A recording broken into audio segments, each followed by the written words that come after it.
Well, hello. Thank you for tuning in and welcome back. Now, we do this thing about, I don't know, I'm not going to say once a month. I'll say every month or two, where you guys ask me questions about anything. If you want to ask me about the personal stuff in my life, I may or not be able to answer those.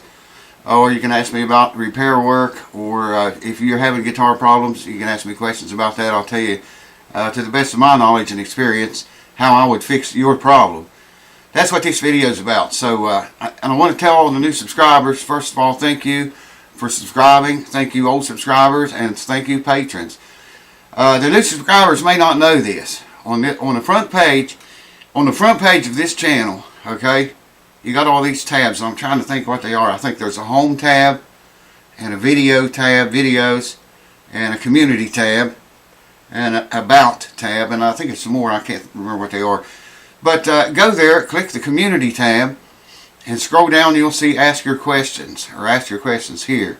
There's a bunch of threads in there. I'll put a link. I'll tell you what, yeah, I can link you to it now. So I'll put a link down here in this video in the description. Click it, and it'll take you right to that. Unless YouTube changes shit again. It used to work. I mean, it never worked, and then it started working. And if it still works, I'll put it in the description down here. Alright, give me a minute to, I gotta get my glasses, I gotta get my phone, I gotta get coffee, and we'll get into this thing. And you can go there and scroll through the questions along with me if you want. Hold on. Alright, welcome back. I got my shades on. I say I got my other eyes and my phone. And we got quite a few questions here, so we'll jump right into it. If you go here to this thread and ask a question and you see that I thumbs it up, well, you won't know who thumbs it up. Anyways, I can see the ones that I thumb up, and I always go back after I answer them and thumbs them up, and then I know, you know, the ones I've answered or not. So go there and put some new ones in, man. I'll have to go through and mark these all thumbs up so I'll know I answered them after I make this video. Alright, first question is from David Davis. Many thanks, Randy, for the contents you provide. I gain lots of knowledge from you, not to mention the entertainment value. Okay? YouTube F's with all creators because they can. End of rant. On to my question. I have a Martin D1R that I bought new in the 90s. The bridge is split along the grain from pin 1 hole to that end of the bridge. Sounds like you're saying it's split from the pin hole 1 to that same end of the bridge, not up toward the pin hole 6, if I understand you right. Pin hole 1 to that end of the bridge. Should I look for a high-grade rosewood bridge for replacement or go straight to ebony? Thanks ahead of time. May God bless you. God bless you too, David. If I understand you right, if I understand him right, he's talking about the bridge splitting from pinhole 1 to that end of the bridge. That's what it says. You know, I wouldn't worry about that unless it got worse. I would keep an eye on it. You know, just watch it, man. If it starts to split or gets any worse, I would recommend taking the bridge off and then go with either rosewood, if that's what it's got on it now, or if you want to try ebony, you could do that. You can buy bridges like that already made. Let's see, okay. But yeah, I would just leave it there, man. You know, that's not that bad, really. Unless it's pulling up or something, it may never crack anymore. Or if it does crack more, then take it off. And you know, but as long as it's secure and solid, still on there, I wouldn't worry about it. I'd leave it alone. Thanks for your question, man. I hope that helps. Okay, this is from Mr. Tuber Goober. I have a low end Martin with nut slots cut a little closer to the ends than my other acoustics. The fret ends are beveled a good bit as well. When I press down on the first string, it sometimes slides over the fret end. Okay, I see what you mean. Should I get another nut? Is this... Yeah, you should get another nut, man. Or make one, you know, if you've got the skills and the tools, the nut files and stuff to do it.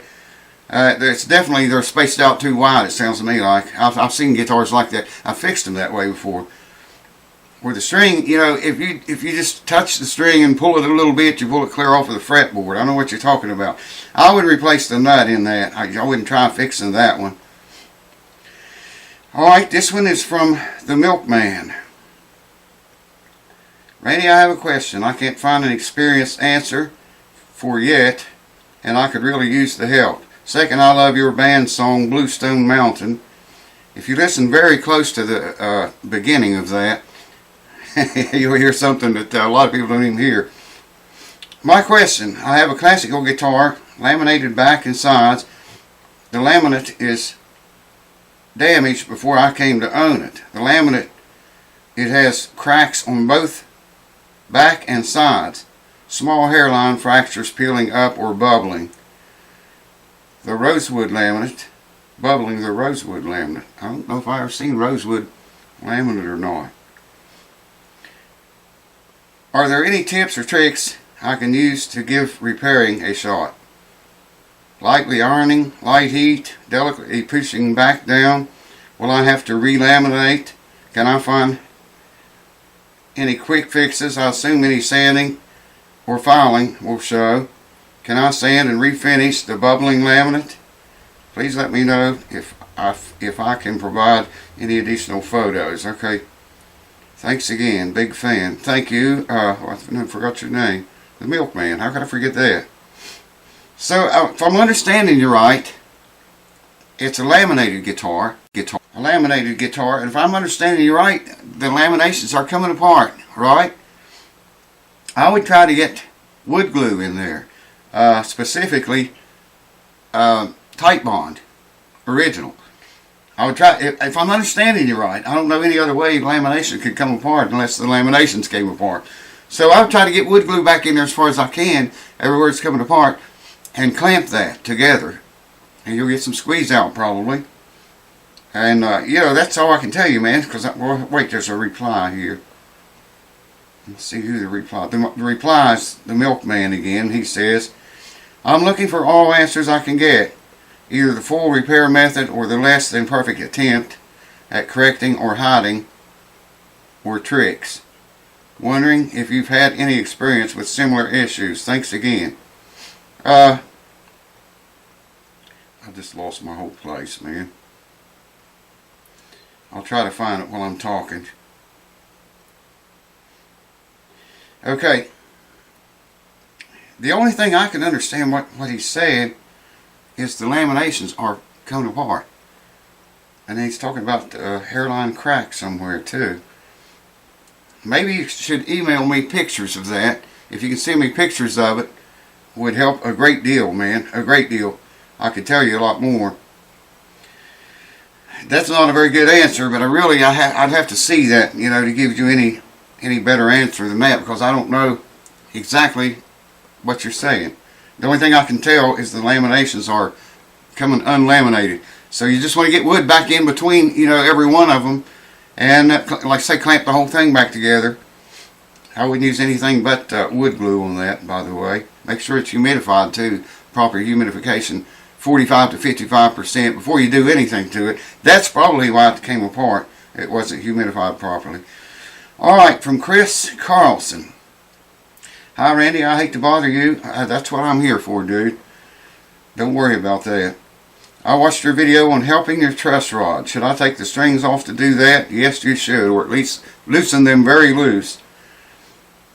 It is hard to turn either direction. I did turn it some to the right because the neck dips down in the middle. I'm afraid of turning it anymore. Any advice would be grand. Thank you. Keep safe and healthy. Thank you, Chris, and thank you, Milkman, for your questions. You guys stay healthy too, if you can, in this day and time, this mess that we're all living in. Okay, truss rod's tight, won't turn. I did turn it some to the right because the neck dips down in the middle.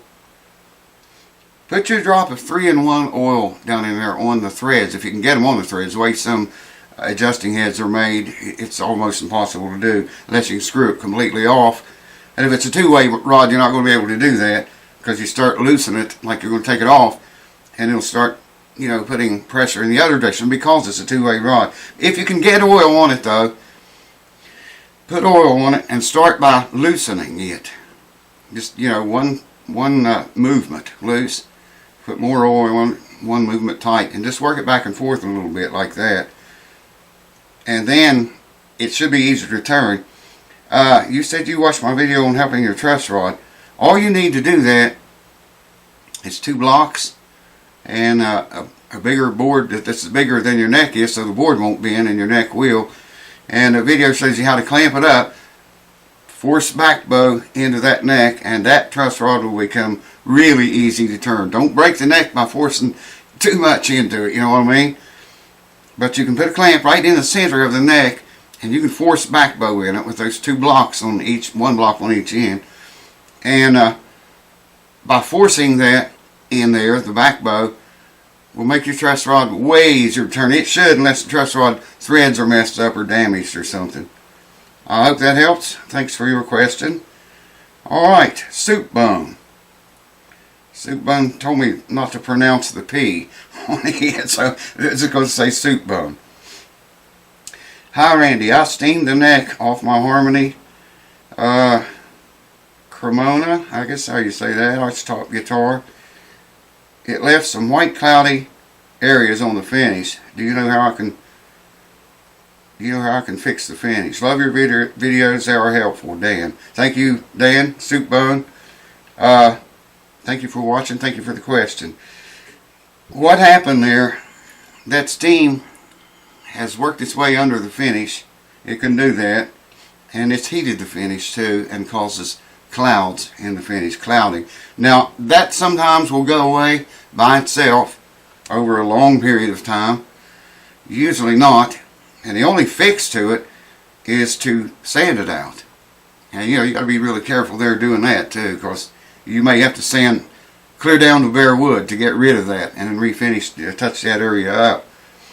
That's all you can do, man. I mean, when the steam gets under your finish like that and it clouds it, you're basically screwed unless you want to do a whole lot of work getting it out. And like I say, sometimes over time, usually a long time, it'll go away by itself. Okay, it looks like we got another question from Soup Bone. One of them was a month ago. Oh, this is a long one. This one was a month ago also. Hey Randy, by the way, P at the end of Soup Bone is a typo. Not supposed to be pronounced, okay? Anyway, on to my question. I have a few. I'll try to answer these as we go. Probably going to lose my place. I steamed off an archtop tech. Neck. I've been measuring it with calipers between pencil marks to see if it is shrinking. Is this the best way to know when it is dry for fitting? Well, I've never done that before.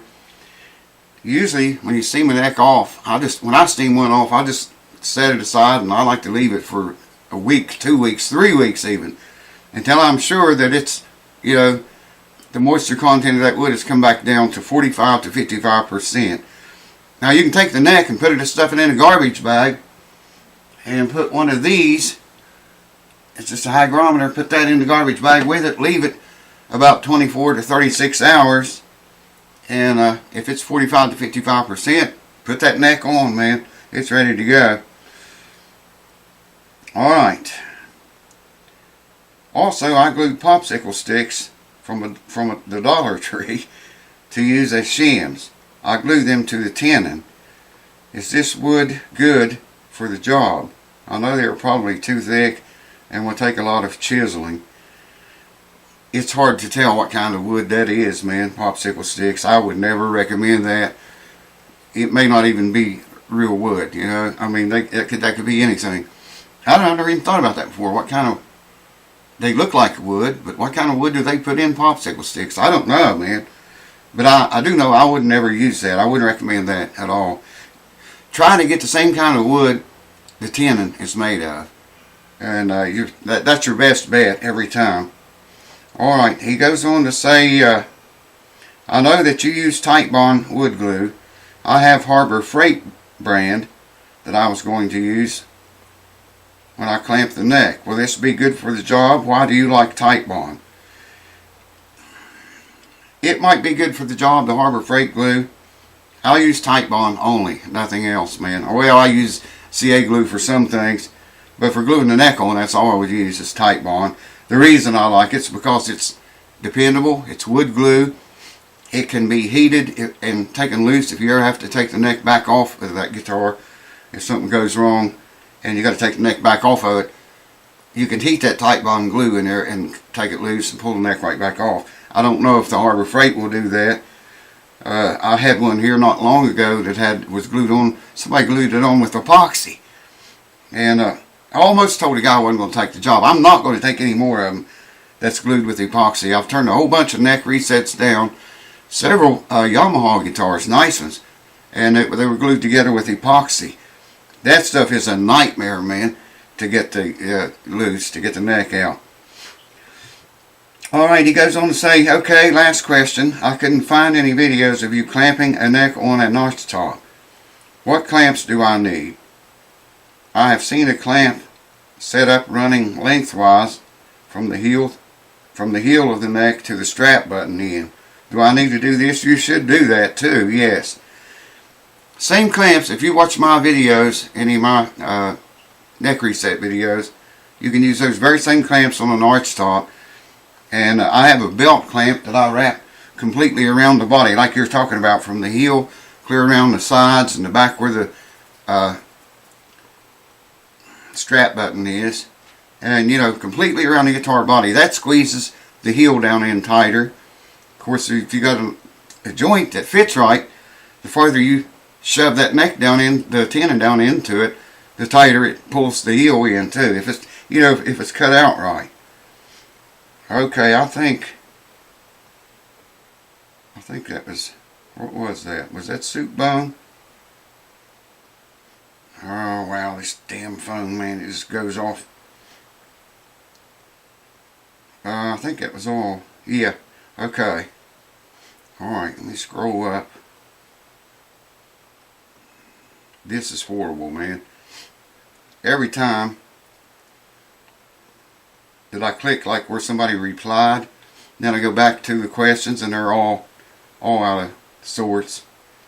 So let me take a break here and get my shit together and find my place again, man. Hold on, I'll be right back. I really wish YouTube would stop changing things, man. Turns out that I think that was the last question. If I missed any, I don't know, man. YouTube keeps changing shit. I go through these questions. I think I got them all, though. I think. If I missed your question, I'm very sorry. I'll look through them and I'll make another video and tag on the end of this if I missed any. Anyways, thank you guys, everyone, for your questions. I hope they help. Some of them, you know, it's so hard to answer. You just almost have to see pictures of them to be able to, you know, give a correct answer, or even an opinion, or a way that I myself, you know, might tackle it. I hope that was all of them. The last one was, oh, wait a minute. You just touch it, man, and it goes, I like to have the newest first, that way I can see them all. And then you touch, like where somebody replied to one, I hit that. Then when I go back to them, they're all out of sorts again, man. Okay, yeah, that was the last one, I think so. Anyways, thank you guys for watching and keeping it here. Thank you for your questions. Thank you for your support in every way. I appreciate it. With a capital P. Cheers. Hope it helps. See you next time.